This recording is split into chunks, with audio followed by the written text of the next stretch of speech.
Good morning प्यारे बच्चों।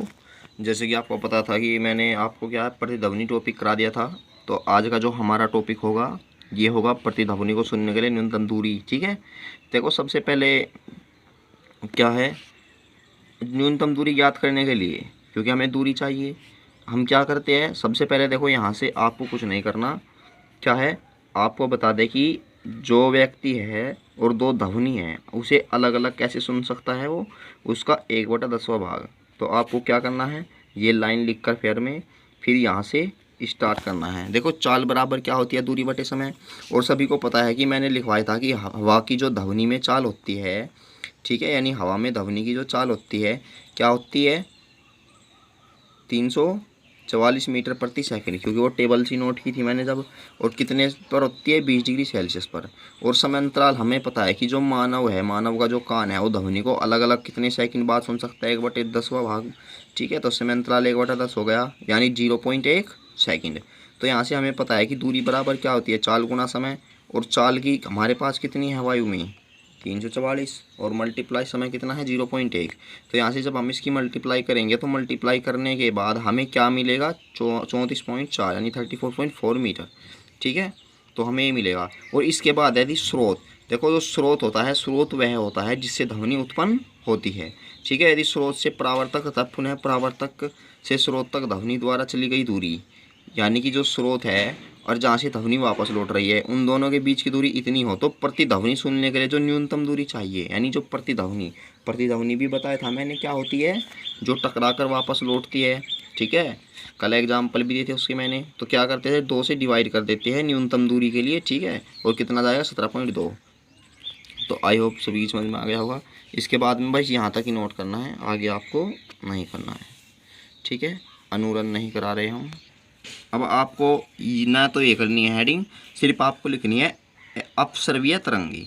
ठीक है, देखो अपसर्वीय तरंगे का क्या होती है, आपको बता दें पहले बच्चों, जो अपसर्वीय तरंगे होती है ये क्या होती है, हमेशा जो इनकी आवृत्ति होती है, अपसर सिंपल सी बात है कि अपसर्वीय तरंगे यानी वे तरंगे होती है जिन्हें क्या है हम नहीं सुन सकते, वे अपसर्वीय तरंगे कहलाती है। ठीक है, और इनकी जो आवृत्ति होती है वो 20,000 हर्ट्ज से भी कम होती है।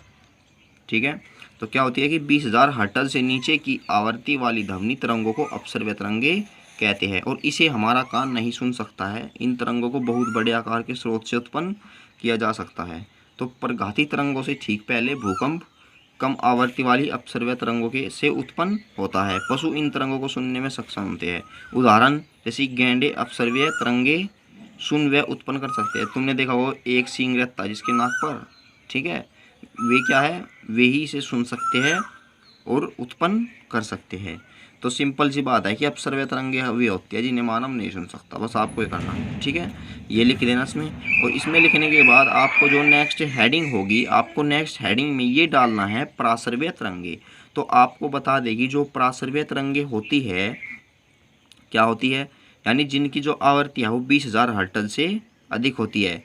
देखो जो प्रासर्व्य तरंगे होती है, ठीक है, इन तरंगों से उत्पन्न प्रतिध्वनि को हमारा कान नहीं सुन पाते, परंतु इनको विशेष उपकरण से पहचान सकते हैं। चूंकि प्रासर्व्य तरंगे की आवृत्ति बहुत अधिक होती है, इसलिए इनकी भेदन क्षमता अधिक होती है। क्योंकि जो प्रासर्व्य तरंगे होती है, ठीक है, इन्हें क्या है, नॉर्मल सी जो चमगादड़ होता है,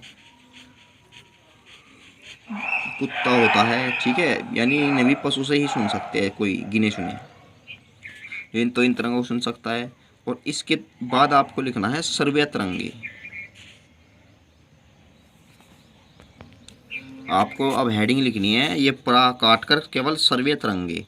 ठीक है, तो सर्व्य तरंगे में आपको लिखना है कि जिनकी आवृत्ति 20 हर्ट्ज और 20,000 हर्ट्ज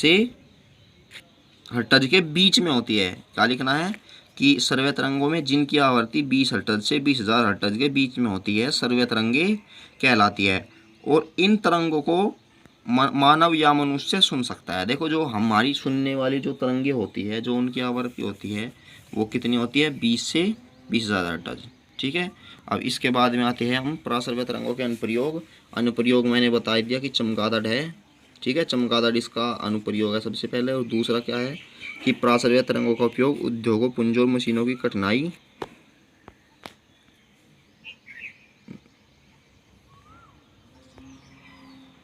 ठीक है। उद्योगों पुंजों मशीनों की कठिनाई में पहुंचने वाले स्वतः इलेक्ट्रॉनिक उपकरणों को साफ करने में किया जाता है।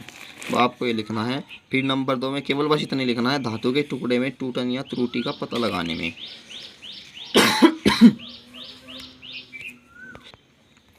ठीक है।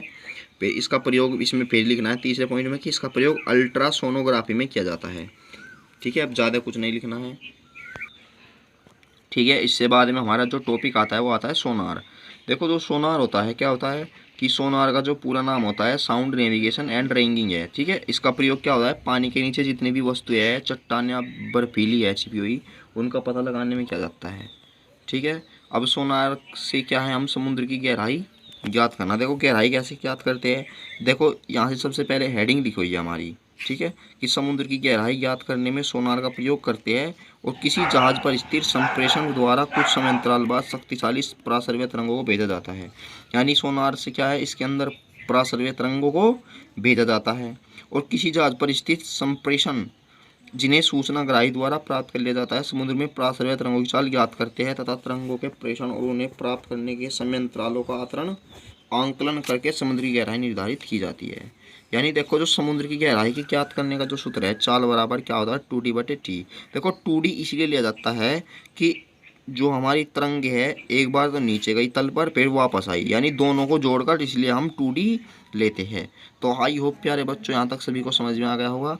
ठीक है, हम क्योंकि वर्क आपका क्या है ज़्यादा हो जाएगा, तो इसलिए क्या है हम नेक्स्ट वीडियो में कराएंगे। और वीडियो क्या है हमारी ज़्यादा बड़ी भी नहीं है, इसलिए क्या है प्यारे बच्चों, जिसके पास बुक नहीं है वो वीडियो को रोककर स्क्रीनशॉट लेकर, ठीक है, अच्छे से अपना वर्क कंप्लीट करे।